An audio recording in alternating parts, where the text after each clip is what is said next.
상식적으로 생각해보면요.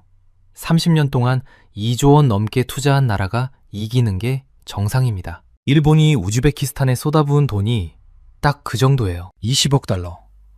우리 돈으로 약 2조 8천억 원. 1993년부터 철로를 깔고 전기를 연결하고 역사를 세웠습니다. 그야말로 뼈와 살을 다 바친 거죠. 그런데 2024년 6월 고속철도 차량 수주전 결과가 발표됐습니다. 승자는 일본이 아니었습니다. 2,700억 원짜리 계약서에 사인한 건 한국 현대로템이었거든요. 더 충격적인 건요.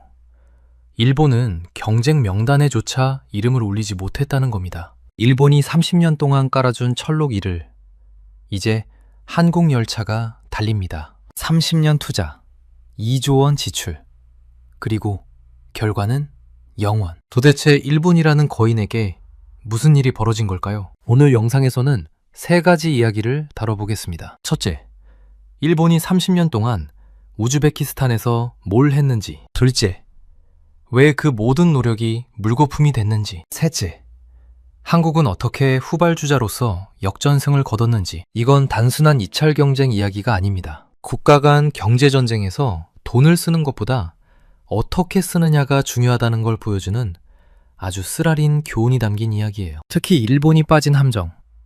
이건 우리도 언제든 빠질 수 있는 함정이거든요. 끝까지 보시면 국제 비즈니스의 네모칸 현실이 보이실 겁니다. 그럼 바로 시작하겠습니다. 본격적인 분석에 들어가기 전에 아직 구독 안 하신 분들은 지금 구독 버튼 눌러주시면 감사하겠습니다. 이런 경제 이야기 꾸준히 전해드리고 있습니다. 자, 일본의 이야기를 제대로 이해하려면요. 먼저 우즈베키스탄이라는 나라를 알아야 합니다. 우즈베키스탄, 어디 있는지 아시나요? 중앙아시아 한가운데 있어요. 카자흐스탄 아래, 투르크메니스탄 옆에 있죠. 그런데 이 나라의 가장 큰 특징이 뭐냐면요. 바다가 없어요. 내륙 국가입니다. 그것도 그냥 내륙 국가가 아니에요. 이중 내륙국이라고 해서 바다에 나가려면 최소 2개 나라를 거쳐야 해요. 전 세계에서 딱 2나라만 이런 상황인데 그중 하나가 우즈베키스탄입니다. 바다가 없으면 뭐가 문제일까요? 물류가 막힙니다. 배로 물건을 실어 나를 수가 없으니까요. 그래서 이런 나라들한테는 철도가 생명줄이에요. 쉽게 비유하자면요. 우리 몸에서 혈관 같은 거예요. 혈관이 막히면 피가 안 돌아서 큰일 나잖아요. 우즈베키스탄한테 철도가 딱 그런 존재입니다. 철도가 멈추면 나라 경제가 멈춰요. 그래서 1991년 소련이 무너지고 우즈베키스탄이 독립했을 때 가장 시급한 과제가 뭐였을까요? 바로 철도였습니다. 나가빠진 소련제 열차들, 끊어진 철로들을 어떻게든 살려야 했어요. 그때 손을 내민 나라가 일본이었습니다. 1993년 우즈베키스탄이 독립한 지 불과 2년 만에 이분은 기술 연수생을 보내기 시작했어요. 그리고 1999년에는 아예 수도 타슈켄트의 자이카 사무소를 열었습니다. 자이카가 뭐냐고요? 일본 국제협력기구라고 해서 쉽게 말하면 일본 정부가 개발도상국 돕는 데 쓰는 돈주머니예요. 이 돈주머니에서 우즈베키스탄 철도에 쏟아부은 돈이 얼마냐면요. 10억 달러입니다. 우리 돈으로 1조 4천억 원 정도 되죠. 1996년에는 철도 여객 수송 개선 사업에 61억엔을 댔어요. 낡은 소련제 열차들 수리하고 부품 갈아주는 데 쓰였죠. 2004년에는 더 큰 프로젝트가 시작됐습니다. 타슈구자르에서 쿵쿠루강까지 신선을 까는데 무려 164억엔, 우리 돈 1,600억 원 넘게 들어갔어요. 이 노선이 왜 중요했냐면요. 원래 우즈베키스탄 남부로 가려면 투르크메니스탄 땅을 거쳐야 했거든요. 그런데 이 새 노선 덕분에 자기 나라 안에서만 이동할 수 있게 됐어요. 국가 안보 차원에서 엄청나게 중요한 사업이었던 거죠. 2012년에는 또 180억엔을 들여서 카르시에서 테르메즈까지 전철화 사업을 했습니다. 전철화가 뭐냐면요. 기존에 디젤로 다니던 구간에 전기 시스템을 깔아주는 거예요. 열차가 더 빠르고 효율적으로 달릴 수 있게 되는 거죠. 정리하면요. 일본은 우즈베키스탄 철도에 뼈대를 만들어준 거예요. 비유를 하나 들어볼게요. 여러분이 공연을 보러 간다고 생각해 보세요. 무대가 있어야 배우들이 연기를 하잖아요. 조명이 있어야 하고 음향 시스템이 있어야 하고 객석도 있어야 하고 일본이 한 일이 딱 이거예요. 무대를 만들어준 겁니다. 철로라는 무대, 전기 시스템이라는 조명, 역사라는 객석, 도면에 필요한 모든 인프라를 30년에 걸쳐서 차곡차곡 쌓아 올린 거죠. 그런데 말이에요. 무대를 아무리 멋지게 만들어도 정작 중요한 건 뭘까요? 그 위에서 공연할 배우잖아요. 관객들이 돈 내고 보러 오는 건 무대가 아니라 배우니까요. 자, 여기서 충격적인 숫자를 하나 보여드릴게요. 일본이 30년간 우즈베키스탄 철도에 쓴 돈 20억 달러. 그런데 이 돈으로 일본 기업이 수주한 고속열차는요? 0대입니다. 단 한 대도 못 팔았어요. 그럼 누가 팔았을까요? 2011년 우즈베키스탄 최초의 고속열차가 달리기 시작했는데 그게 스페인 탈고사의 열차였어요. 아프로시읍이라는 이름으로 타슈켄트와 사마르칸트 사이를 달렸죠. 일본이 길을 깔아주고 전기를 연결해줬는데 정작 그 위를 달리는 열차는 스페인제였던 겁니다. 이게 얼마나 황당한 상황이냐면요. 비유를 하나 더 들어볼게요. 여러분이 친구 결혼식에 갔는데 그 친구가 이렇게 말하는 거예요. 야, 고마워. 네가 예식장 빌려주고 꽃꽂이 해주고 음식도 다 준비해줬잖아. 근데 웨딩드레스는 다른 친구한테 샀어. 걔가 더 싸게 줬거든. 기분이 어떨 것 같아요? 일본이 딱 이 꼴이 난 겁니다. 그리고 2024년 더 큰 충격이 왔습니다. 우즈베키스탄이 새 고속열차를 사겠다고 발표했어요. 2,700억 원짜리 대형 계약이었죠. 6평성 42량, 시속 250km로 달리는 최신형 고속열차. 이번에야말로 일본이 따낼 수 있지 않을까? 30년간 쌓아온 인연이 있으니까. 그런데 결과는요? 일본은 입찰조차 못했습니다. 경쟁 명단에 이름도 없었어요. 승자는 한국 현대로템이었습니다. 한국 최초의 고속열차 수출이라는 역사적인 순간이었죠. 숫자로 한번 정리해 볼게요. 일본 투자기간 30년, 투자금액 20억 달러, 고속열차 수주 실적 0건, 한국 본격 진출 기간 약 2년, 투자금액 1억 8,500만 유로, 차관, 고속열차 수주 실적 2,700억 원, 30년대 2년 20억 달러 대 2억 달러도 안 되는 돈. 그런데 결과는 완전히 뒤집혔어요. 이쯤 되면 궁금해지지 않나요? 도대체 왜 이런 일이 벌어진 걸까요? 여기에는 4가지 결정적인 이유가 있습니다. 첫 번째 이유, 일본이 스스로 판 함정에 빠졌습니다. 이름하여 언타이드, 원조의 역설이에요. 언타이드가 뭐냐고요? 영어로 untied, 묶이지 않았다는 뜻이에요. 반대말은 tied, 묶여 있다는 뜻이고요. 이게 원조랑 무슨 상관이냐면요. 선진국이 개발도상국에 돈을 빌려줄 때 조건을 붙일 수 있어요. 이 돈으로는 우리나라 기업 물건만 사해. 이렇게 조건을 붙이면 타이드 원조, 묶인 원조가 되는 거예요. 반대로 조건 없이 빌려주면요. 그 돈으로 아무 나라 물건이나 사도 돼. 이게 untied 원조, 안 묶인 원조입니다. 그런데 국제사회에서는요. untied 원조가 더 좋은 거라고 봐요. 왜냐하면 타이드 원조는 결국 자기 나라 기업 배불리려고 하는 거잖아요. 원조 받는 나라 입장에서는 더 싸고 좋은 물건이 있어도 비싼 걸 사야 하니까 손해를 보는 거죠. 그래서 OECD라는 선진국 모임에서 권고를 해요. 너희 선진국들, 원조할 때 조건 붙이지 마라. 공정하게 경쟁하게 해줘라. 일본은 이 권고를 아주 충실하게 따랐어요. 모범생처럼요. 문제는 여기서 시작됩니다. 일본이 우즈베키스탄에 돈을 빌려줄 때 거의 대부분 언타이드 조건이었어요. 이 돈으로 국제 입찰해서 가장 좋은 조건 제시하는 회사 물건 사면 돼. 얼핏 보면 좋은 거 같죠?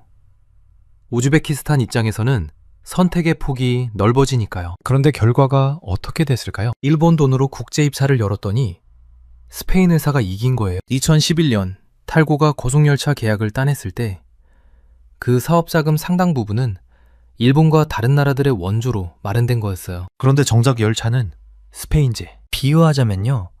여러분이 동생한테 용돈 주면서 이렇게 말한 거예요. 이 돈으로 맛있는 거 사 먹어. 근데 꼭 형이 추천하는 가게 갈 필요는 없어. 네가 알아서 골라. 그랬더니 동생이 그 돈으로 경쟁사 가게 가서 밥을 사 먹은 거죠. 형 입장에서는 억울하지만 조건을 안 붙였으니 뭐라 할 수도 없는 상황. 이게 바로 언타이드 원조의 함정입니다. 좋은 의도로 시작했는데 정작 자국 기업한테는 아무 혜택이 안 돌아가는 거예요. 국제사회에서는 칭찬받을지 몰라도 국내에서는 왜 우리 세금으로 남 좋은 일 시키냐는 비판을 받게 되죠. 일본은 30년 동안 이 함정에 빠져 있었던 겁니다. 무대는 만들어줬는데 그 무대에서 공연할 배우를 고르는 오디션에서는 손을 묶고 있었던 거예요. 두 번째 이유, 일본의 자존심. 신칸센이 오히려 발목을 잡았습니다. 신칸센, 다들 아시죠?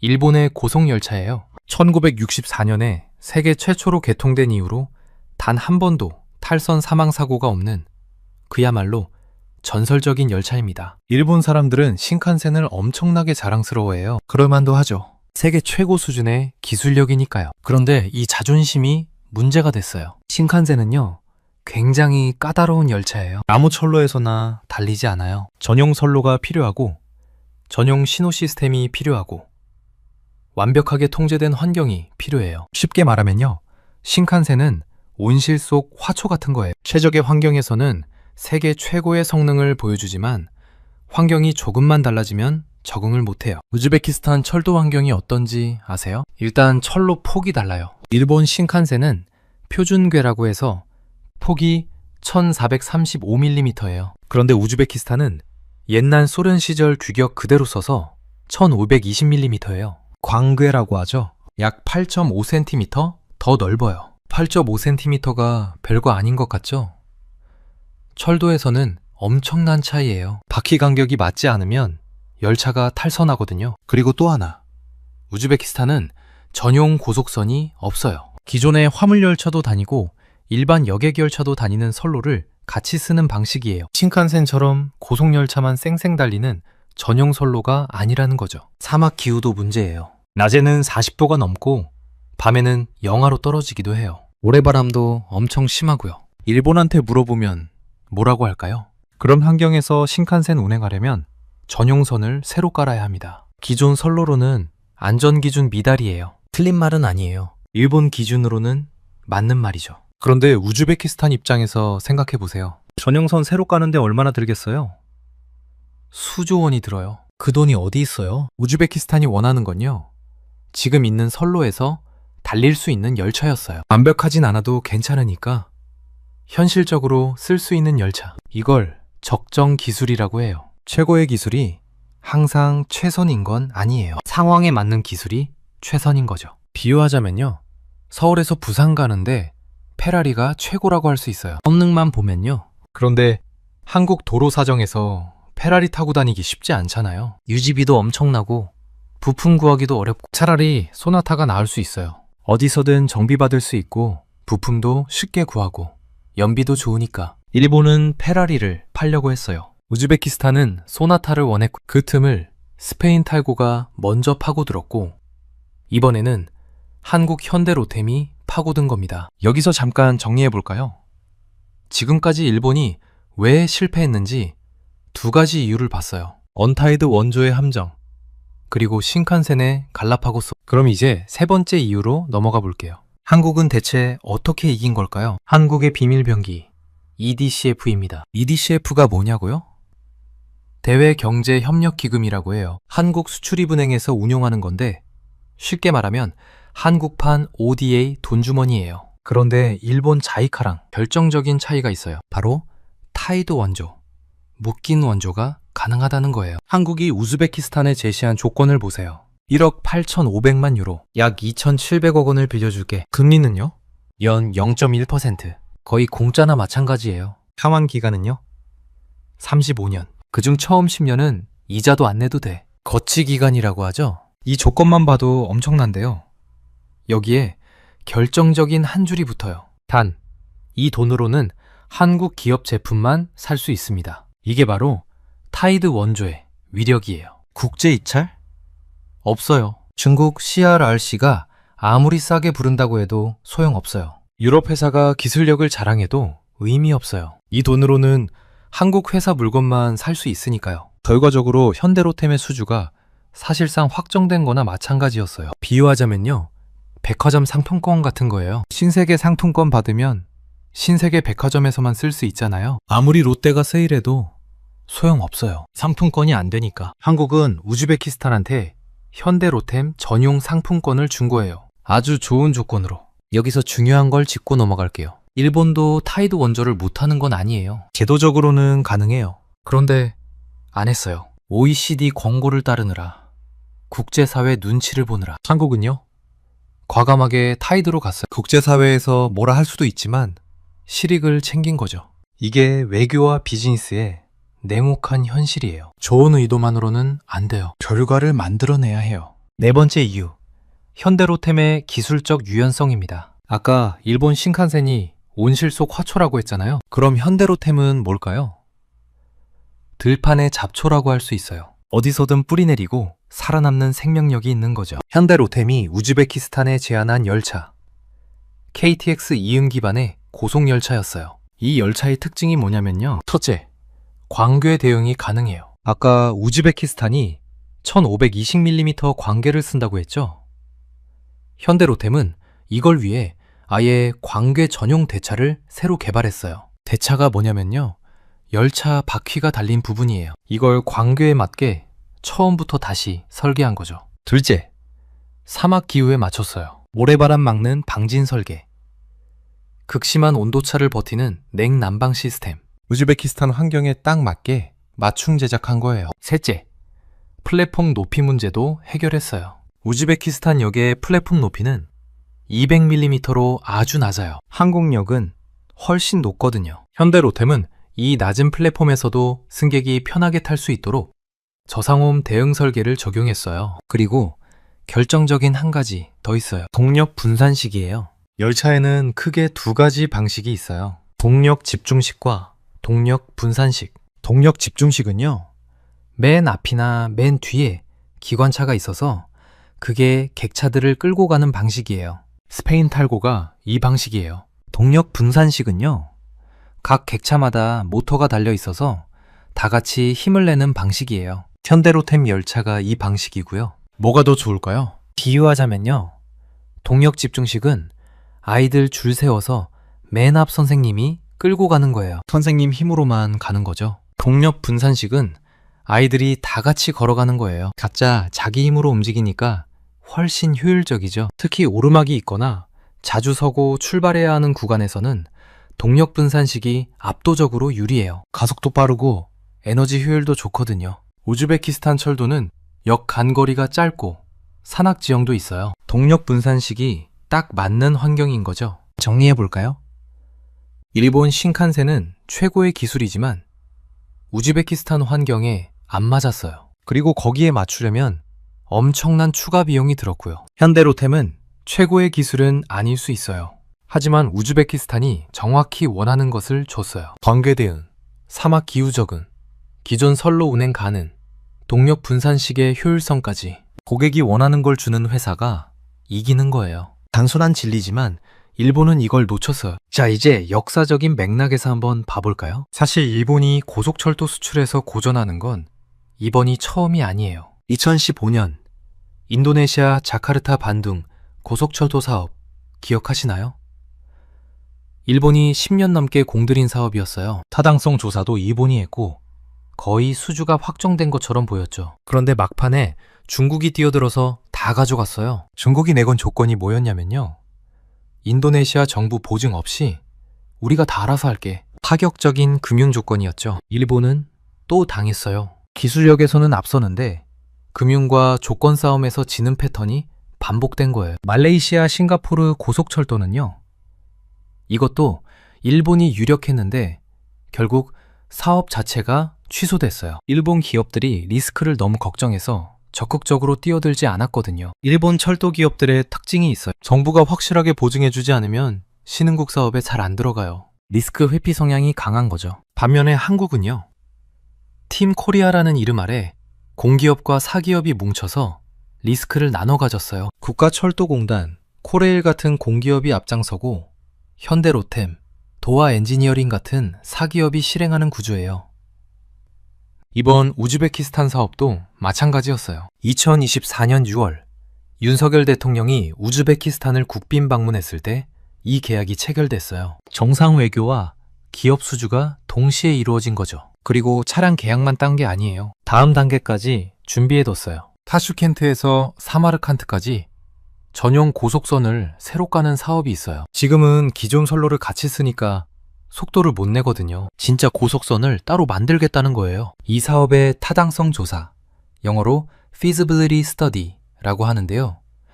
이걸 한국 컨소시엄이 따냈어요. 국가철도공단, 코레일, 도화엔지니어링, 서영엔지니어링이 뭉친 K철도 원팀이요. 타당성 조사가 왜 중요할까요? 건물 지을 때 설계도 그리는 것과 비슷해요. 설계도를 누가 그리냐에 따라 어떤 재료를 쓸지, 어떤 공법을 쓸지가 결정되잖아요. 타당성 조사를 한국이 하면요, 한국 기술 표준에 맞게 설계가 나올 가능성이 높아요. 그러면 본 공사 때도 한국 기업이 유리해지는 거죠. 이미 한국 엔지니어링 회사들은 세 가지 노선 옵션을 제시했어요. 1안은 282km, 2안은 291km, 3안은 302km.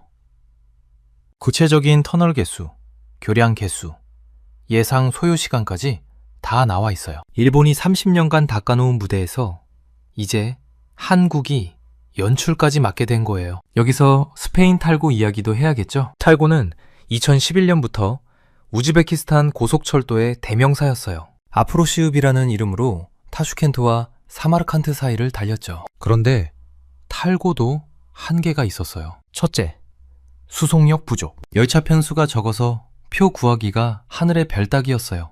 만성적인 매진 사태였죠. 둘째, 유지보수 문제. 사막 환경에서 고장이 잦았어요. 부품 구하기도 어려웠고요. 그래서 우즈베키스탄은 멀티벤더 전략을 택한 거예요. 기존 탈고 열차는 계속 굴리면서 유지보수 계약을 연장했어요. 2026년 1월에 10년짜리 유지보수 계약을 새로 맺었거든요. 8천만 유로 규모예요. 동시에 새 열차는 한국에서 사는 거예요. 한 바구니에 달걀을 다 담지 않겠다는 거죠. 그러니까 지금 우즈베키스탄 고속철도 시장은요, 스페인이 기존 차량 유지보수를, 한국이 신규 차량 공급을 맡는 구조가 된 거예요. 일본은요?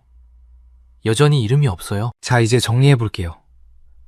일본이라는 거인이 무릎을 꿇은 이유 4가지였습니다. 첫째, 언타이드 원조의 함정. 무대를 만들어줬지만 그 무대에서 공연할 배우를 고르는 오디션에서는 손을 묶고 있었어요. 둘째, 신칸센의 갈라파고스 최고의 기술이 최선의 기술은 아니었어요. 고객이 원하는 게 아니라 자기가 팔고 싶은 걸 팔려고 했죠. 셋째, 리스크 회피 성향. 확실한 보증 없이는 뛰어들지 않는 소극적인 태도가 기회를 날렸어요. 넷째, 금융 경쟁에서의 패배. 기술만으로는 안 돼요. 돈을 어떻게 패키지로 묻느냐가 중요한 시대가 됐는데 일본은 여기서 뒤처졌어요. 반대로 한국이 이긴 이유도 4가지예요. 첫째, EDCF라는 금융무기. 연 0.1% 금리, 35년 상환, 타이드 조건. 전쟁자들이 넘볼 수 없는 진입장벽을 만들었어요. 둘째, 기술적 유연성. 고객이 원하는 대로 맞춰줬어요. 광괴 대응,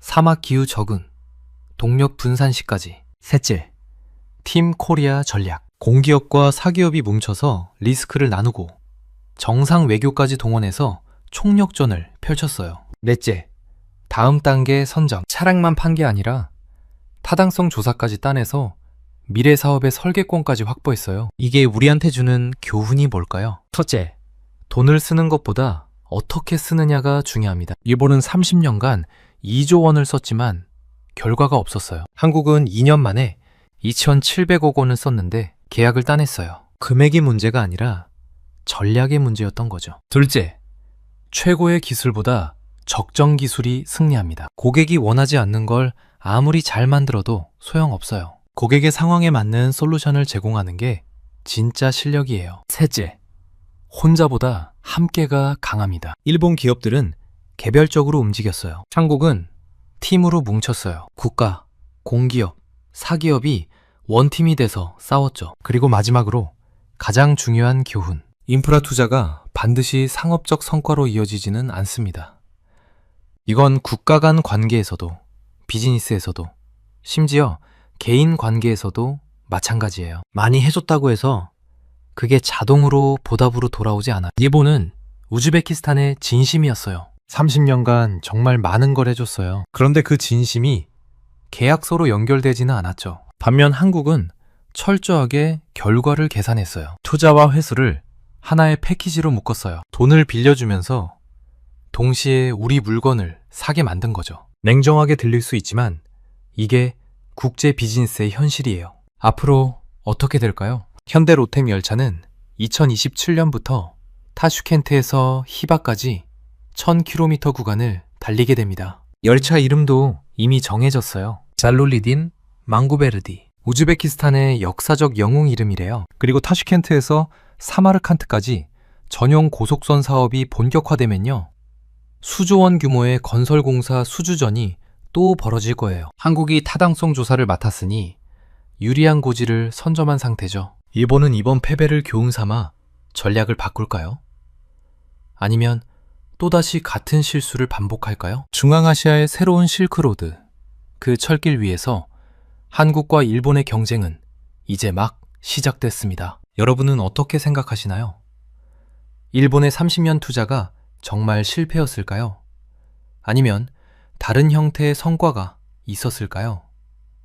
그리고 한국이 이 기세를 이어갈 수 있을까요? 댓글로 여러분의 생각을 공유해 주시면 감사하겠습니다. 오늘 영상은 여기까지입니다. 긴 영상 끝까지 시청해 주셔서 정말 감사합니다. 이런 경제 산업 이야기가 도움이 되셨다면 구독과 좋아요 한 번씩만 눌러주시면 정말 큰 힘이 됩니다. 다음 영상에서 또 찾아뵙겠습니다. 상식적으로 생각해 보면요. 30년 동안 2조 원 넘게 투자한 나라가 이기는 게 정상입니다. 일본이 우즈베키스탄에 쏟아부은 돈이 딱 그 정도예요. 20억 달러. 우리 돈으로 약 2조 8천억 원. 1993년부터 철로를 깔고 전기를 연결하고 역사를 세웠습니다. 그야말로 뼈와 살을 다 바친 거죠. 그런데 2024년 6월 고속철도 차량 수주전 결과가 발표됐습니다. 승자는 일본이 아니었습니다. 2,700억 원짜리 계약서에 사인한 건 한국 현대로템이었거든요. 더 충격적인 건요.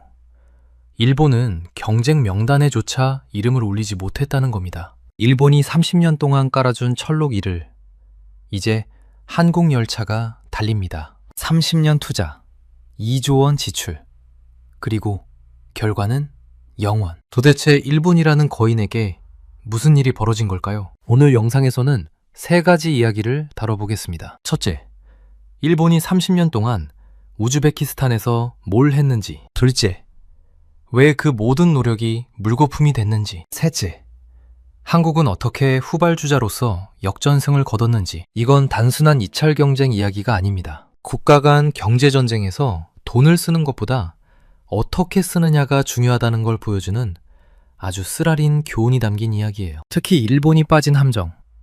이건 우리도 언제든 빠질 수 있는 함정이거든요. 끝까지 보시면 국제 비즈니스의 냉혹한 현실이 보이실 겁니다. 그럼 바로 시작하겠습니다. 본격적인 분석에 들어가기 전에 아직 구독 안 하신 분들은 지금 구독 버튼 눌러주시면 감사하겠습니다. 이런 경제 이야기 꾸준히 전해드리고 있습니다. 자, 일본의 이야기를 제대로 이해하려면요. 먼저 우즈베키스탄이라는 나라를 알아야 합니다. 우즈베키스탄, 어디 있는지 아시나요? 중앙아시아 한가운데 있어요. 카자흐스탄 아래, 투르크메니스탄 옆에 있죠. 그런데 이 나라의 가장 큰 특징이 뭐냐면요. 바다가 없어요. 내륙 국가입니다. 그것도 그냥 내륙 국가가 아니에요. 이중 내륙국이라고 해서 바다에 나가려면 최소 2개 나라를 거쳐야 해요. 전 세계에서 딱 2나라만 이런 상황인데 그 중 하나가 우즈베키스탄입니다. 바다가 없으면 뭐가 문제일까요? 물류가 막힙니다. 배로 물건을 실어 나를 수가 없으니까요. 그래서 이런 나라들한테는 철도가 생명줄이에요. 쉽게 비유하자면요. 우리 몸에서 혈관 같은 거예요. 혈관이 막히면 피가 안 돌아서 큰일 나잖아요. 우즈베키스탄한테 철도가 딱 그런 존재입니다. 철도가 멈추면 나라 경제가 멈춰요. 그래서 1991년 소련이 무너지고 우즈베키스탄이 독립했을 때 가장 시급한 과제가 뭐였을까요? 바로 철도였습니다. 낡아빠진 소련제 열차들, 끊어진 철로들을 어떻게든 살려야 했어요. 그때 손을 내민 나라가 일본이었습니다. 1993년 우즈베키스탄이 독립한 지 불과 2년 만에 일본은 기술 연수생을 보내기 시작했어요. 그리고 1999년에는 아예 수도 타슈켄트의 자이카 사무소를 열었습니다. 자이카가 뭐냐고요? 일본 국제협력기구라고 해서 쉽게 말하면 일본 정부가 개발도상국 돕는 데 쓰는 돈주머니예요. 이 돈주머니에서 우즈베키스탄 철도에 쏟아부은 돈이 얼마냐면요. 10억 달러입니다. 우리 돈으로 1조 4천억 원 정도 되죠. 1996년에는 철도 여객 수송 개선 사업에 61억 엔을 댔어요. 낡은 소련제 열차들 수리하고 부품 갈아주는 데 쓰였죠. 2004년에는 더 큰 프로젝트가 시작됐습니다. 타슈구자르에서 쿵쿠르강까지 신선을 까는데 무려 164억 엔, 우리 돈 1,600억 원 넘게 들어갔어요. 이 노선이 왜 중요했냐면요. 원래 우즈베키스탄 남부로 가려면 투르크메니스탄 땅을 거쳐야 했거든요. 그런데 이 새 노선 덕분에 자기 나라 안에서만 이동할 수 있게 됐어요. 국가 안보 차원에서 엄청나게 중요한 사업이었던 거죠. 2012년에는 또 180억 엔을 들여서 카르시에서 테르메즈까지 전철화 사업을 했습니다. 전철화가 뭐냐면요. 기존에 디젤로 다니던 구간에 전기 시스템을 깔아주는 거예요. 열차가 더 빠르고 효율적으로 달릴 수 있게 되는 거죠. 정리하면요. 일본은 우즈베키스탄 철도에 뼈대를 만들어준 거예요. 비유를 하나 들어볼게요. 여러분이 공연을 보러 간다고 생각해 보세요. 무대가 있어야 배우들이 연기를 하잖아요. 조명이 있어야 하고 음향 시스템이 있어야 하고 객석도 있어야 하고 일본이 한 일이 딱 이거예요. 무대를 만들어준 겁니다. 철로라는 무대, 전기 시스템이라는 조명, 역사라는 객석, 공연에 필요한 모든 인프라를 30년에 걸쳐서 차곡차곡 쌓아 올린 거죠. 그런데 말이에요. 무대를 아무리 멋지게 만들어도 정작 중요한 건 뭘까요? 그 위에서 공연할 배우잖아요. 관객들이 돈 내고 보러 오는 건 무대가 아니라 배우니까요. 자, 여기서 충격적인 숫자를 하나 보여드릴게요. 일본이 30년간 우즈베키스탄 철도에 쓴 돈 20억 달러. 그런데 이 돈으로 일본 기업이 수주한 고속열차는요? 0대입니다. 단 한 대도 못 팔았어요. 그럼 누가 팔았을까요? 2011년 우즈베키스탄 최초의 고속열차가 달리기 시작했는데 그게 스페인 탈고사의 열차였어요. 아프로시읍이라는 이름으로 타슈켄트와 사마르칸트 사이를 달렸죠. 일본이 길을 깔아주고 전기를 연결해줬는데 정작 그 위를 달리는 열차는 스페인제였던 겁니다. 이게 얼마나 황당한 상황이냐면요. 비유를 하나 더 들어볼게요. 여러분이 친구 결혼식에 갔는데 그 친구가 이렇게 말하는 거예요. 야, 고마워. 네가 예식장 빌려주고 꽃꽂이 해주고 음식도 다 준비해줬잖아. 근데 웨딩드레스는 다른 친구한테 샀어. 걔가 더 싸게 줬거든. 기분이 어떨 것 같아요? 일본이 딱 이 꼴이 난 겁니다. 그리고 2024년 더 큰 충격이 왔습니다. 우즈베키스탄이 새 고속열차를 사겠다고 발표했어요. 2,700억 원짜리 대형 계약이었죠. 6평성 42량, 시속 250km로 달리는 최신형 고속열차. 이번에야말로 일본이 따낼 수 있지 않을까? 30년간 쌓아온 인연이 있으니까. 그런데 결과는요? 일본은 입찰조차 못했습니다. 경쟁 명단에 이름도 없었어요. 승자는 한국 현대로템이었습니다. 한국 최초의 고속열차 수출이라는 역사적인 순간이었죠. 숫자로 한번 정리해 볼게요. 일본 투자기간 30년, 투자금액 20억 달러, 고속열차 수주 실적 0건, 한국 본격 진출 기간 약 2년, 투자금액 1억 8,500만 유로, 차관, 고속열차 수주 실적 2,700억 원, 30년대 2년 20억 달러 대 2억 달러도 안 되는 돈. 그런데 결과는 완전히 뒤집혔어요. 이쯤 되면 궁금해지지 않나요? 도대체 왜 이런 일이 벌어진 걸까요? 여기에는 4가지 결정적인 이유가 있습니다. 첫 번째 이유, 일본이 스스로 판 함정에 빠졌습니다. 이름하여 untied, 원조의 역설이에요. untied가 뭐냐고요?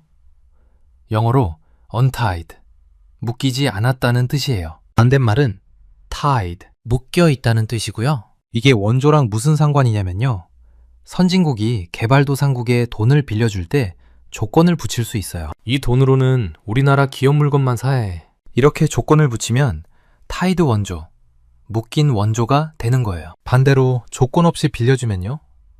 그 돈으로 아무 나라 물건이나 사도 돼. 이게 untied 원조, 안 묶인 원조입니다. 그런데 국제사회에서는요.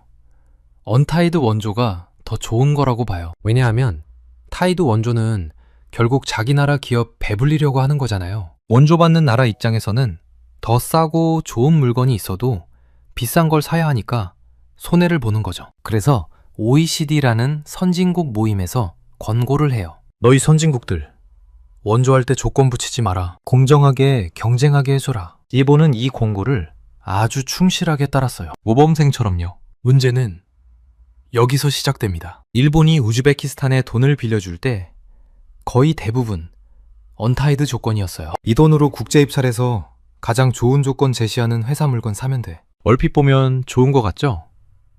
우즈베키스탄 입장에서는 선택의 폭이 넓어지니까요. 그런데 결과가 어떻게 됐을까요? 일본 돈으로 국제 입찰을 열었더니 스페인 회사가 이긴 거예요. 2011년 탈고가 고속열차 계약을 따냈을 때 그 사업자금 상당 부분은 일본과 다른 나라들의 원조로 마련된 거였어요. 그런데 정작 열차는 스페인제. 비유하자면요. 여러분이 동생한테 용돈 주면서 이렇게 말한 거예요. 이 돈으로 맛있는 거 사 먹어. 근데 꼭 형이 추천하는 가게 갈 필요는 없어. 네가 알아서 골라. 그랬더니 동생이 그 돈으로 경쟁사 가게 가서 밥을 사 먹은 거죠. 형 입장에서는 억울하지만 조건을 안 붙였으니 뭐라 할 수도 없는 상황. 이게 바로 언타이드 원조의 함정입니다. 좋은 의도로 시작했는데 정작 자국 기업한테는 아무 혜택이 안 돌아가는 거예요. 국제사회에서는 칭찬받을지 몰라도 국내에서는 왜 우리 세금으로 남 좋은 일 시키냐는 비판을 받게 되죠. 일본은 30년 동안 이 함정에 빠져 있었던 겁니다. 무대는 만들어줬는데 그 무대에서 공연할 배우를 고르는 오디션에서는 손을 묶고 있었던 거예요. 두 번째 이유, 일본의 자존심. 신칸센이 오히려 발목을 잡았습니다. 신칸센, 다들 아시죠? 일본의 고속열차예요. 1964년에 세계 최초로 개통된 이후로 단 한 번도 탈선 사망 사고가 없는 그야말로 전설적인 열차입니다. 일본 사람들은 신칸센을 엄청나게 자랑스러워해요. 그럴만도 하죠. 세계 최고 수준의 기술력이니까요. 그런데 이 자존심이 문제가 됐어요. 신칸센은요, 굉장히 까다로운 열차예요. 아무 철로에서나 달리지 않아요. 전용 선로가 필요하고 전용 신호 시스템이 필요하고 완벽하게 통제된 환경이 필요해요. 쉽게 말하면요, 신칸센은 온실 속 화초 같은 거예요. 최적의 환경에서는 세계 최고의 성능을 보여주지만 환경이 조금만 달라지면 적응을 못해요. 우즈베키스탄 철도 환경이 어떤지 아세요? 일단 철로 폭이 달라요. 일본 신칸센은 표준궤라고 해서 폭이 1435mm예요. 그런데 우즈베키스탄은 옛날 소련 시절 규격 그대로 써서 1520mm예요. 광궤라고 하죠. 약 8.5cm 더 넓어요. 8.5cm가 별거 아닌 것 같죠? 철도에서는 엄청난 차이예요. 바퀴 간격이 맞지 않으면 열차가 탈선하거든요. 그리고 또 하나, 우즈베키스탄은 전용 고속선이 없어요. 기존의 화물열차도 다니고 일반 여객열차도 다니는 선로를 같이 쓰는 방식이에요. 신칸센처럼 고속열차만 쌩쌩 달리는 전용 선로가 아니라는 거죠. 사막 기후도 문제예요. 낮에는 40도가 넘고 밤에는 영하로 떨어지기도 해요. 모래바람도 엄청 심하고요. 일본한테 물어보면 뭐라고 할까요? 그런 환경에서 신칸센 운행하려면 전용선을 새로 깔아야 합니다. 기존 선로로는 안전기준 미달이에요. 틀린 말은 아니에요. 일본 기준으로는 맞는 말이죠. 그런데 우즈베키스탄 입장에서 생각해보세요. 전용선 새로 까는데 얼마나 들겠어요?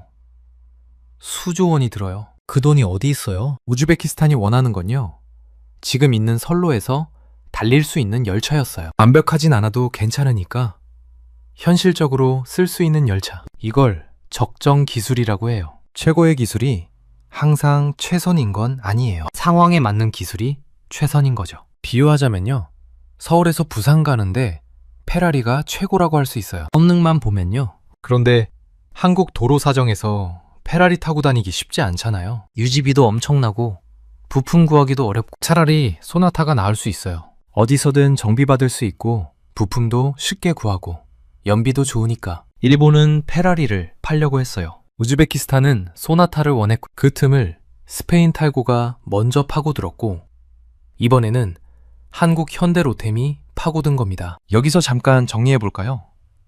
지금까지 일본이 왜 실패했는지 두 가지 이유를 봤어요. 언타이드 원조의 함정, 그리고 신칸센의 갈라파고스. 그럼 이제 세 번째 이유로 넘어가 볼게요. 한국은 대체 어떻게 이긴 걸까요? 한국의 비밀병기 EDCF입니다. EDCF가 뭐냐고요? 대외경제협력기금이라고 해요. 한국수출입은행에서 운용하는 건데 쉽게 말하면 한국판 ODA 돈주머니예요. 그런데 일본 자이카랑 결정적인 차이가 있어요. 바로 타이드 원조, 묶인 원조가 가능하다는 거예요. 한국이 우즈베키스탄에 제시한 조건을 보세요. 1억 8,500만 유로, 약 2,700억 원을 빌려줄게. 금리는요? 연 0.1%. 거의 공짜나 마찬가지예요. 상환 기간은요? 35년. 그중 처음 10년은 이자도 안 내도 돼. 거치 기간이라고 하죠. 이 조건만 봐도 엄청난데요. 여기에 결정적인 한 줄이 붙어요. 단, 이 돈으로는 한국 기업 제품만 살 수 있습니다. 이게 바로 타이드 원조의 위력이에요. 국제 입찰? 없어요. 중국 CRRC가 아무리 싸게 부른다고 해도 소용없어요. 유럽 회사가 기술력을 자랑해도 의미 없어요. 이 돈으로는 한국 회사 물건만 살 수 있으니까요. 결과적으로 현대로템의 수주가 사실상 확정된 거나 마찬가지였어요. 비유하자면요. 백화점 상품권 같은 거예요. 신세계 상품권 받으면 신세계 백화점에서만 쓸 수 있잖아요. 아무리 롯데가 세일해도 소용없어요. 상품권이 안 되니까. 한국은 우즈베키스탄한테 현대로템 전용 상품권을 준 거예요. 아주 좋은 조건으로.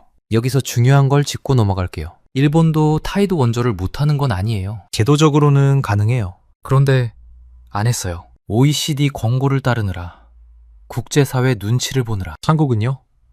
과감하게 타이드로 갔어요. 국제사회에서 뭐라 할 수도 있지만 실익을 챙긴 거죠. 이게 외교와 비즈니스의 냉혹한 현실이에요. 좋은 의도만으로는 안 돼요. 결과를 만들어내야 해요. 네 번째 이유, 현대로템의 기술적 유연성입니다. 아까 일본 신칸센이 온실속 화초라고 했잖아요. 그럼 현대로템은 뭘까요? 들판의 잡초라고 할 수 있어요. 어디서든 뿌리내리고 살아남는 생명력이 있는 거죠. 현대로템이 우즈베키스탄에 제안한 열차, KTX 2응 기반의 고속열차였어요. 이 열차의 특징이 뭐냐면요. 첫째, 광괴 대응이 가능해요. 아까 우즈베키스탄이 1520mm 광괴를 쓴다고 했죠? 현대로템은 이걸 위해 아예 광괴 전용 대차를 새로 개발했어요. 대차가 뭐냐면요. 열차 바퀴가 달린 부분이에요. 이걸 광괴에 맞게 처음부터 다시 설계한 거죠. 둘째, 사막 기후에 맞췄어요. 모래바람 막는 방진 설계, 극심한 온도차를 버티는 냉난방 시스템, 우즈베키스탄 환경에 딱 맞게 맞춤 제작한 거예요. 셋째, 플랫폼 높이 문제도 해결했어요. 우즈베키스탄 역의 플랫폼 높이는 200mm로 아주 낮아요. 한국역은 훨씬 높거든요. 현대로템은 이 낮은 플랫폼에서도 승객이 편하게 탈 수 있도록 저상홈 대응 설계를 적용했어요. 그리고 결정적인 한 가지 더 있어요. 동력 분산식이에요. 열차에는 크게 두 가지 방식이 있어요. 동력 집중식과 동력 분산식. 동력 집중식은요, 맨 앞이나 맨 뒤에 기관차가 있어서 그게 객차들을 끌고 가는 방식이에요. 스페인 탈고가 이 방식이에요. 동력 분산식은요, 각 객차마다 모터가 달려 있어서 다 같이 힘을 내는 방식이에요. 현대로템 열차가 이 방식이고요. 뭐가 더 좋을까요? 비유하자면요, 동력 집중식은 아이들 줄 세워서 맨 앞 선생님이 끌고 가는 거예요. 선생님 힘으로만 가는 거죠. 동력 분산식은 아이들이 다 같이 걸어가는 거예요. 각자 자기 힘으로 움직이니까 훨씬 효율적이죠. 특히 오르막이 있거나 자주 서고 출발해야 하는 구간에서는 동력 분산식이 압도적으로 유리해요. 가속도 빠르고 에너지 효율도 좋거든요. 우즈베키스탄 철도는 역 간거리가 짧고 산악 지형도 있어요. 동력 분산식이 딱 맞는 환경인 거죠. 정리해 볼까요? 일본 신칸센은 최고의 기술이지만 우즈베키스탄 환경에 안 맞았어요. 그리고 거기에 맞추려면 엄청난 추가 비용이 들었고요. 현대로템은 최고의 기술은 아닐 수 있어요. 하지만 우즈베키스탄이 정확히 원하는 것을 줬어요. 광괴 대응, 사막 기후 적응, 기존 선로 운행 가능, 동력 분산식의 효율성까지 고객이 원하는 걸 주는 회사가 이기는 거예요. 단순한 진리지만 일본은 이걸 놓쳤어요. 자, 이제 역사적인 맥락에서 한번 봐볼까요? 사실 일본이 고속철도 수출에서 고전하는 건 이번이 처음이 아니에요. 2015년 인도네시아 자카르타 반둥 고속철도 사업 기억하시나요? 일본이 10년 넘게 공들인 사업이었어요. 타당성 조사도 일본이 했고 거의 수주가 확정된 것처럼 보였죠. 그런데 막판에 중국이 뛰어들어서 다 가져갔어요. 중국이 내건 조건이 뭐였냐면요. 인도네시아 정부 보증 없이 우리가 다 알아서 할게. 파격적인 금융 조건이었죠. 일본은 또 당했어요. 기술력에서는 앞서는데 금융과 조건 싸움에서 지는 패턴이 반복된 거예요. 말레이시아, 싱가포르 고속철도는요. 이것도 일본이 유력했는데 결국 사업 자체가 취소됐어요. 일본 기업들이 리스크를 너무 걱정해서 적극적으로 뛰어들지 않았거든요. 일본 철도 기업들의 특징이 있어요. 정부가 확실하게 보증해주지 않으면 신흥국 사업에 잘 안 들어가요. 리스크 회피 성향이 강한 거죠. 반면에 한국은요. 팀 코리아라는 이름 아래 공기업과 사기업이 뭉쳐서 리스크를 나눠 가졌어요. 국가철도공단, 코레일 같은 공기업이 앞장서고 현대로템, 도하 엔지니어링 같은 사기업이 실행하는 구조예요.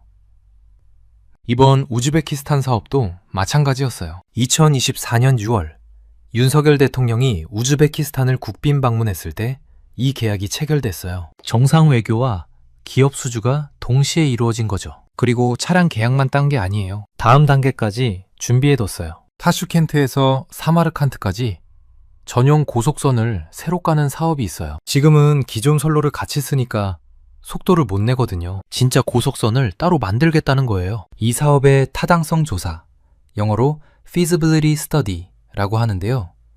이걸 한국 컨소시엄이 따냈어요. 국가철도공단, 코레일, 도하 엔지니어링, 서영 엔지니어링이 뭉친 K철도 원팀이요. 타당성 조사가 왜 중요할까요? 건물 지을 때 설계도 그리는 것과 비슷해요. 설계도를 누가 그리냐에 따라 어떤 재료를 쓸지, 어떤 공법을 쓸지가 결정되잖아요. 타당성 조사를 한국이 하면요.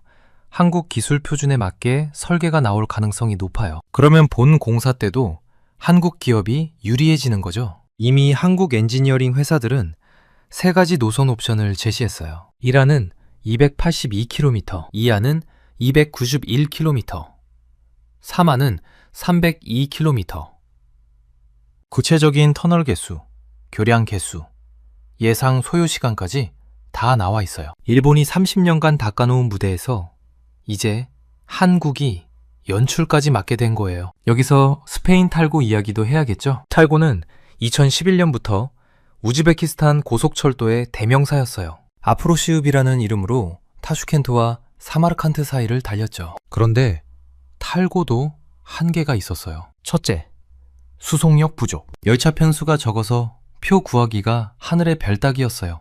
만성적인 매진 사태였죠. 둘째, 유지보수 문제. 사막 환경에서 고장이 잦았어요. 부품 구하기도 어려웠고요. 그래서 우즈베키스탄은 멀티벤더 전략을 택한 거예요. 기존 탈고 열차는 계속 굴리면서 유지보수 계약을 연장했어요. 2026년 1월에 10년짜리 유지보수 계약을 새로 맺었거든요. 8천만 유로 규모예요. 동시에 새 열차는 한국에서 사는 거예요. 한 바구니에 달걀을 다 담지 않겠다는 거죠. 그러니까 지금 우즈베키스탄 고속철도 시장은요. 스페인이 기존 차량 유지보수를, 한국이 신규 차량 공급을 맡는 구조가 된 거예요. 일본은요? 여전히 이름이 없어요. 자, 이제 정리해 볼게요.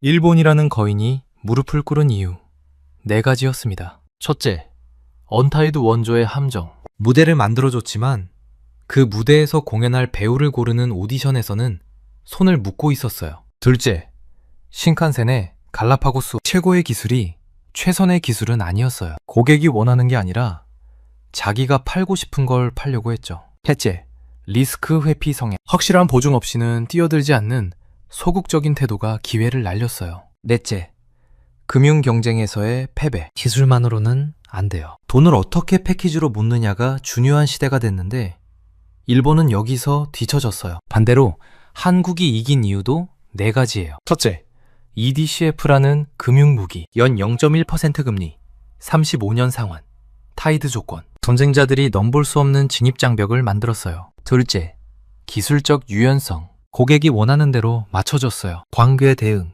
사막 기후 적응, 동력 분산 시까지. 셋째, 팀 코리아 전략. 공기업과 사기업이 뭉쳐서 리스크를 나누고 정상 외교까지 동원해서 총력전을 펼쳤어요. 넷째, 다음 단계 선정. 차량만 판 게 아니라 타당성 조사까지 따내서 미래 사업의 설계권까지 확보했어요. 이게 우리한테 주는 교훈이 뭘까요? 첫째, 돈을 쓰는 것보다 어떻게 쓰느냐가 중요합니다. 일본은 30년간 2조 원을 썼지만 결과가 없었어요. 한국은 2년 만에 2,700억 원을 썼는데 계약을 따냈어요. 금액이 문제가 아니라 전략의 문제였던 거죠. 둘째, 최고의 기술보다 적정 기술이 승리합니다. 고객이 원하지 않는 걸 아무리 잘 만들어도 소용없어요. 고객의 상황에 맞는 솔루션을 제공하는 게 진짜 실력이에요. 셋째, 혼자보다 함께가 강합니다. 일본 기업들은 개별적으로 움직였어요. 한국은